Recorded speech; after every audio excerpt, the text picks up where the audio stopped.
and I run Build and Breathe Pilates, and I've been chatting with the lovely Louise, who obviously runs this amazing blog, and we were thinking about ways that we could keep supporting you guys and keep you nice and healthy and safe with your scoliosis, with your spinal fusion, and that's something that I work with day to day, doing Pilates for people with scoliosis and spinal fusion. So personally, I'm fused from T4 down to L5, so quite a long one, and so I've kind of developed this style of Pilates that doesn't involve any crunching, any twisting, too much rotation. So we're just trying to keep ourselves really safe, but also build a really strong core and foundation to support our spine and keep ourselves healthy. So what I thought we would do today is just run through a few basic moves. If you are joining in, please make sure you've got enough room around you, you're in a safe space, you're in suitable clothing, so just leggings and a sports top is fine. And you also need a little head block or a cushion to join in. So grab that and make sure you're feeling okay. And if you have any questions, please do just drop us a note. So what we'll start with today is just some really nice deep breathing, and this is really important for both adding into your Pilates movements, but also from a pain management point of view. Being able to bring our breath from that kind of hyperventilating up in our chest down towards our tummies is so important. So if we take our hands and pop them on top of our rib cage here, as we breathe in, I want you to think about those ribs expanding and growing, holding the breath, and then as you breathe out, we're going to push all of that air out of the lungs. Good, nice big breath in. Hold and release. So we're kind of just trying to get our bodies used to the fact that we're about to move, zoning in a little bit, and just noticing how your body's feeling today. Are you feeling quite stiff? Are you feeling nice and relaxed? Make that your last deep breath. Lovely. And we're going to come down to the mat. We'll get started with some nice mobility. Now, with head support, it depends how your back is and how the alignment through your neck is. If it's comfortable to lie flat on the floor, please do. Depending on if you've got uneven hips or uneven ribs, you're welcome to chop your body up with some more cushions. And lastly, if you kind of find yourself watching the wall behind you, you can pop a little head block or cushion behind your head as well. So get yourself comfortable. And we're going to start with hands up towards the ceiling and do a little bit of mobilization through your shoulders. So I want you to keep shoulders down away from your ears. We're going to stretch our hands up towards the ceiling. So we're rounding our shoulders away from the floor. Hold, and then we'll push and drive those shoulders back down towards the floor, feeling a squeeze in the upper back and lifting again. So quite a simple move, but this is really effective in mobilizing in between your shoulder blades through your upper back.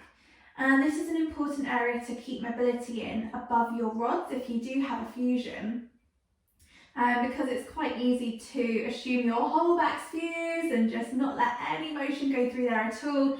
So it's good to keep the mobility that we do still have access to. So stretching and squeezing, we're going to take that 2 more times in each direction. Really stretching and squeeze it down. We're ending up with our shoulders down towards the floor. We'll hold them there. Both our hands, we're keeping the elbows straight and we'll draw them over our head. We're going to pause at the point where our shoulders want to drop. So we'll pause there and bring those hands back up to the top. So what we want to avoid is just letting the arms go like jelly and flop everywhere. We're holding that shoulder position really deliberately as we come down, pause and up. Now, whilst we're doing this, just want you to think about how this movement affects your rib cage. If you think about the breaths that we did earlier, when we breathe in, our rib cage flares and expands. And that's kind of mimicked as we take those hands over our head. Now, if we let the rib cage flare from our hands coming up and we're taking a big breath in, quite likely to start to arch our back to try and open up that rib cage. So what I want you to try is doing the movement on an out breath. So big breath in to prep, breathing out as those arms come over your head, and you should feel maybe a little bit of work going through your tummy and just a bit more in control of the movement, especially through your torso. So it's interesting to see how the breath can impact the movements, and being a bit more mindful of how your body is moving, how the breath's impacting it, again, is really, really helpful from a pain management point of view. Oh, my tummy's rumbling. Okay, we're going to take that one last time here. Again, keep that shoulder position fixed, and then we'll bring those hands all the way down towards the mat, and we can rest them there. Okay, really nice. Should be feeling a little bit more mobile in your upper body, and we're going to bring the focus down towards your pelvis, another area that I like to build stability in. Pelvis is really important because it's the foundation for our spine, so we like to think about that area a lot. And one thing we do to protect especially your lower spine and make sure we're exercising our abs in a safe way is a pelvic tilt. So if we imagine we've got a little marble on our pubic bone and we're going to roll it up into our belly button, we'll tilt the pelvis backwards and feel your abs switching on right at the base there. We'll hold and then release the marble back down to your pubic bone. Good, so we'll work for a few of those, rolling up, feeling the squeeze, and releasing back.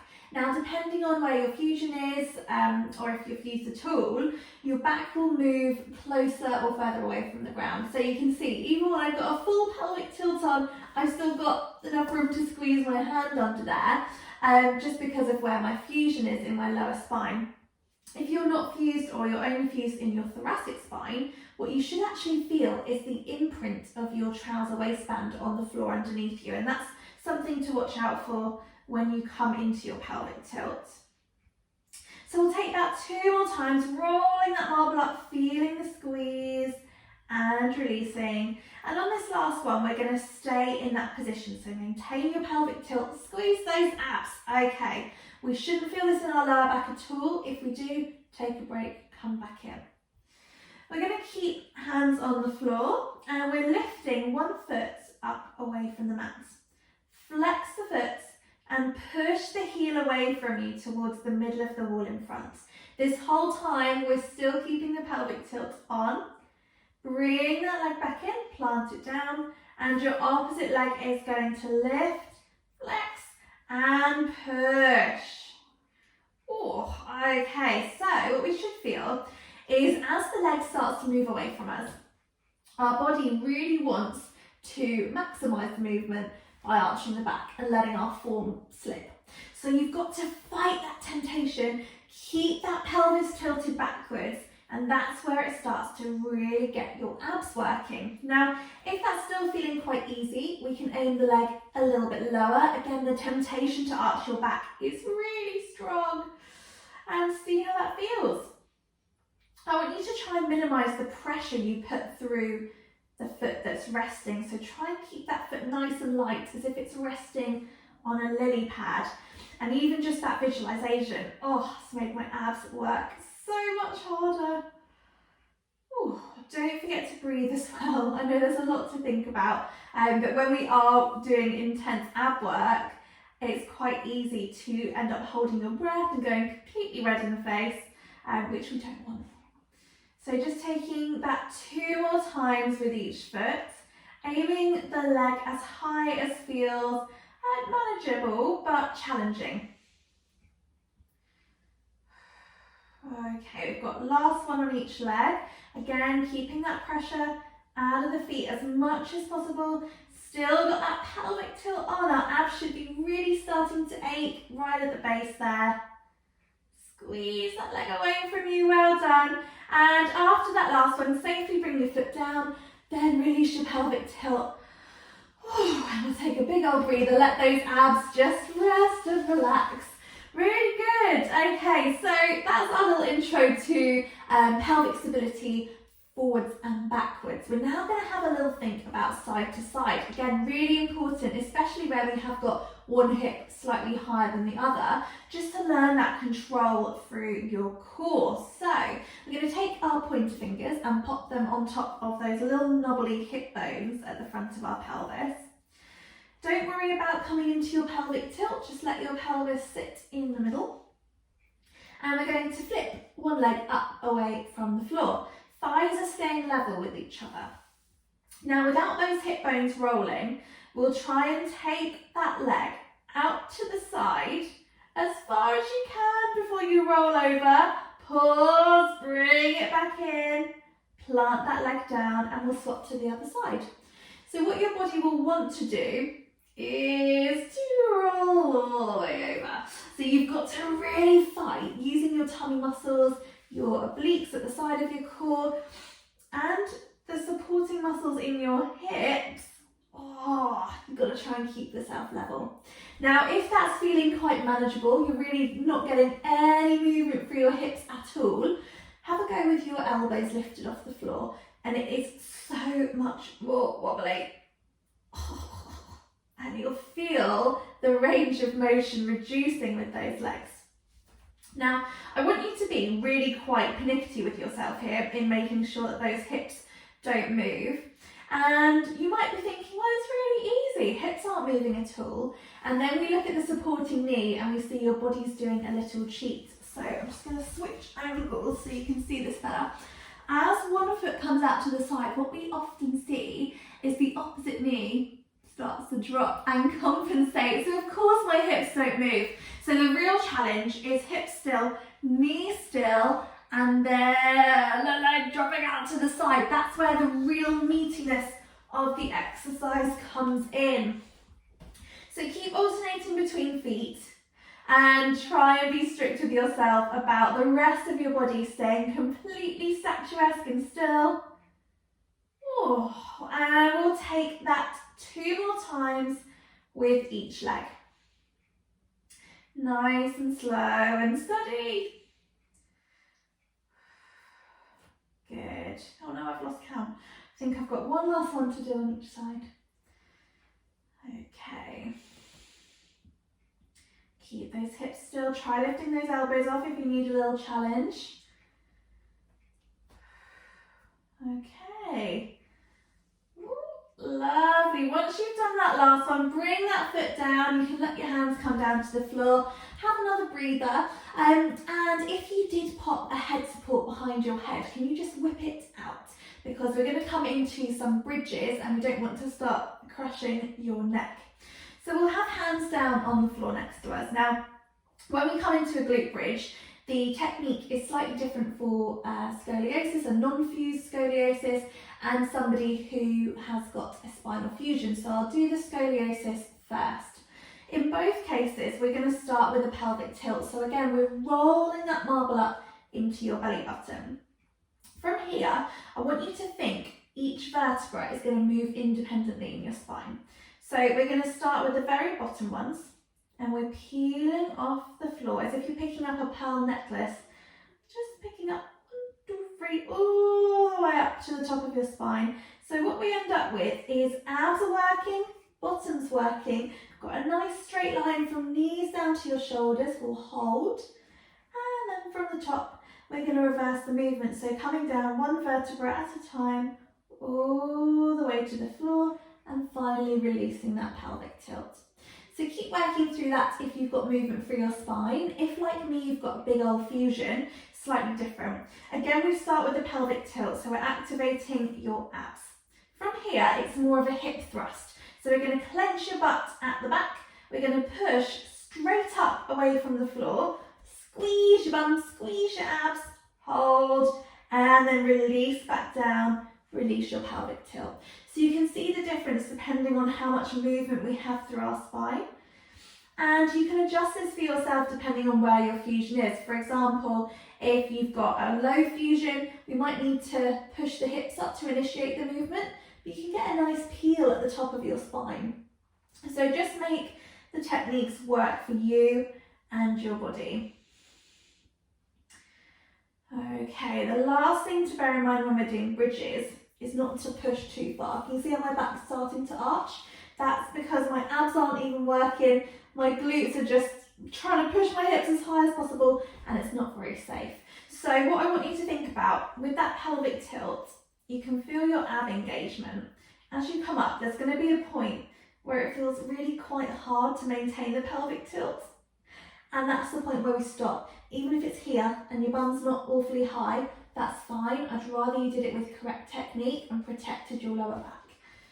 So we're going to take that 3 more times because we're not going too crazy today. Coming all the way up, holding and returning back down safely and in the way that feels best for you.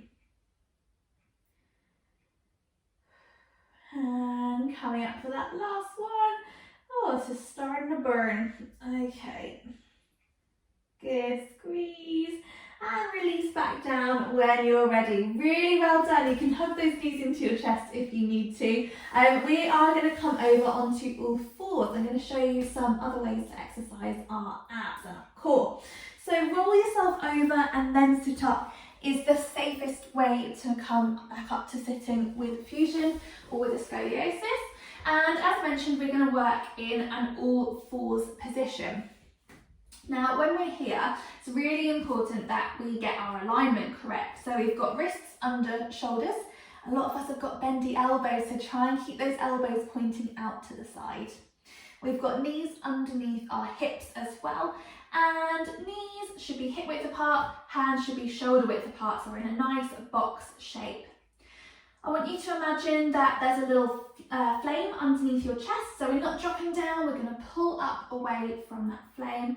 And the last thing we're going to do is imagine someone is punching us in the stomach, so we've got to pull that belly button up towards your spine and keep a really strong, secure torso. Now, once you've done all of those steps, you should feel pretty secure, like you can't be knocked over. And from here, we're going to lift one foot away from the floor, stretch it out behind you, hold, and bring the foot back in. Swapping to the other side, I want you to try and keep that pelvis nice and still. What we want to avoid is this big switch as we lift each leg. So try really hard to keep the pelvis level as if you've got a tray of your favourite drink over your hips there. Again, we're engaging the abs here. Try and remember to breathe. If you're finding it really tricky to remember, you can add a breath to the movement. So you can breathe out to take the leg away from you, in to come back in. If you're finding it quite easy to stay stable here, we can up the ante a little bit and start to lift hands off of the floor. So again, same setup, one leg comes away from you, but so does the opposite arm. And this is our full Superman move. And this is great for challenging stability through your whole body, thinking about the balance on different sides of your body as well. And again, don't forget to breathe. With our heads, we want to make sure we're focusing on the floor just in front of us. I think there's a lot of yoga classes out there that promote a lot of this and a lot of that, and it's just really not great for our uppermost vertebra. So try and keep yourself really, really steady here. We're going to take this 2 more times with each leg. Adding in those arms if you feel comfortable too. Trying not to let those elbows pop forwards. Really, really common to have hypermobility along with your scoliosis. Last one on each side.